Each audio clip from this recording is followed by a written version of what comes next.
সমস্ত কৃষক ভাইয়েরা গাজর চাষাবাদ করেন তারা প্রায় একটি সমস্যায় ভুগেন, সেটি হচ্ছে গাজরে ফর্কিং ফর্মেশন হওয়া, অর্থাৎ কাঁটা চামচের মতো অস্বাভাবিক গ্রোথ দেখা যায় গাজরের মধ্যে।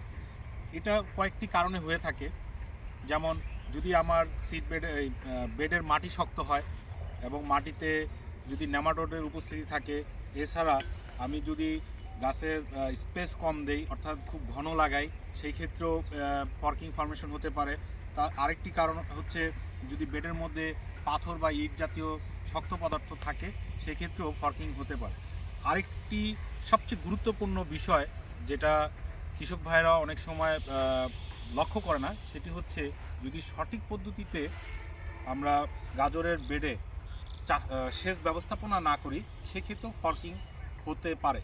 সেটা কিভাবে হবে বা এর ম্যানেজমেন্ট আমরা কীভাবে করব, আমি যদি আমাদের এই বেডটার দিকে একটু দেখি। আমাদের এখানে গাজরের জন্য আমরা যে বেডটা তৈরি করেছি সেটি হচ্ছে প্রায় 30 সেন্টিমিটার পর্যন্ত হাইট, এবং এটা আমরা মাটি খুব ভালোভাবে ঝুরঝুরা করে তারপরে সোয়িং করেছি।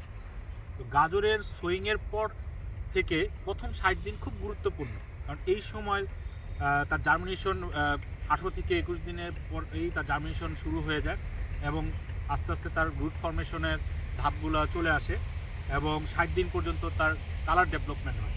তো এই সোয়িংয়ের পর থেকে প্রথম 60 দিন আমাদের পানি ব্যবস্থাপনা অর্থাৎ সেচ ব্যবস্থাপনা খুব ভালোভাবে লক্ষ্য রাখতে হবে যাতে সঠিক পদ্ধতি হয়। সেই সঠিক পদ্ধতিটা কি? তো যদি আমরা অর্ধেক ড্রেন পর্যন্ত পানি দিই, সেটা এই প্রথম 60 দিন, সেটা হচ্ছে গাজর চাষের জন্য একটি আইডিয়াল সেচ ব্যবস্থাপনা। এখন আমরা অর্ধেক ড্রেন কেন দিব, সেটার কারণ হচ্ছে যদি আমরা ড্রেনটাকে ফুল করে পানি দিই, তাহলে দেখা যাবে যে আমরা মাটির কণার মধ্যে যে ফাঁকা স্থানগুলো থাকে সেখানে কিন্তু অক্সিজেনের উপস্থিতি আছে। যদি ফুল ড্রেনে পানি দিই, সেই মাটির ফাঁকা স্থানগুলো পানি দিয়ে পরিপূর্ণ হয়ে যাবে, তখন বেডের মধ্যে অক্সিজেনের অভাব দিবে, তখন গাজরের যে রুটটা সেটা অক্সিজেনের অভাবে তার গ্রোথটা কমে যাবে।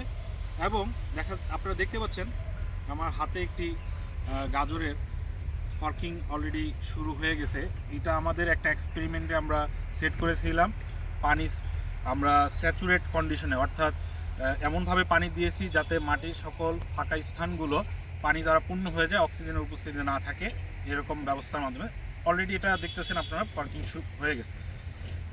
আর আইডিয়াল যেটা আমরা বলেছি যে অর্ধেক ড্রেন অর্থাৎ ফিল্ড কন্ডিশনের 60 থেকে 75% পর্যন্ত যদি আমরা প্রথম 60 দিন সেচ ব্যবস্থাপনা রাখি, অর্থাৎ এই 60 থেকে 75% পানি দেই অর্থাৎ অর্ধেক ড্রেন, তাহলে আমার গাজরের বেডে অক্সিজেনের অভাব দেখা দিবে না এবং তার গ্রোথও রিডিউস হবে না এবং ফর্কিং ফর্মেশন হবে না।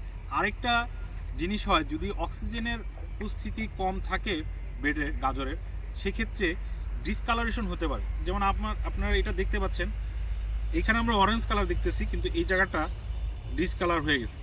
এটা অক্সিজেনের অভাবের কারণে হয়েছে। অতিরিক্ত পানিও যেমন গাজরের বেডেও দেওয়া যাবে না, আবার পানি ছাড়াও গাজর ফলানোও যাবে না।